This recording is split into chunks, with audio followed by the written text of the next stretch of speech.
I've tried OpenClaw, and it's incredibly powerful, even a bit scary. Unlike those useless AI chatbots, only capable of casual conversation, it can actually take over your mouse and keyboards to perform real work. It doesn't just chat, it directly controls your computer, executes tasks, and integrates with WeChat, Telegram, iMessage, and other platforms, letting you command it right from a chat window. Due to its high capabilities and elevated privileges, security must be your top priority during deployment. Below is a step-by-step setup and security hardening guide. Please follow every step strictly. 1. Prepare the environment. Isolated runtime recommended. This tool has extremely high permissions, so I don't recommend running it directly on your main system. An isolated environment is strongly advised. If it ever misbehaves and damages the system, you won't have to reinstall your computer. Download and install ServBay, then install Node.js 22, or later using ServBay's package manager.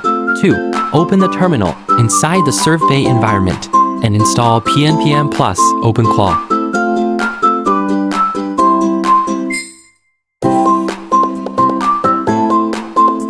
3. Run the initialization wizard for basic setup. In the wizard,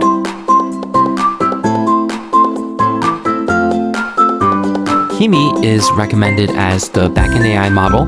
This greatly reduces the chance of the AI executing commands incorrectly. Also install it as a background daemon. 4. Start the local gateway service. Important. The gateway only runs locally, never port forward it to the public internet. Now comes the critical part. To prevent it from accidentally deleting files or misbehaving, we need to apply a strict security protocol. For best accuracy, send the following English prompt to enforce security hardening. At the end of the day, agents like OpenClaw show us the future of AI, no longer just a chat window, but real hands and feet. For now, though, it's like a chainsaw without safety guards. An amazing tool when used properly, but dangerous if misused. Hopefully, this guide acts as your safety guardrails. Enjoy the power of automation. And remember this, but always respect root level privileges. Experiment all you want, but never turn your back on AI.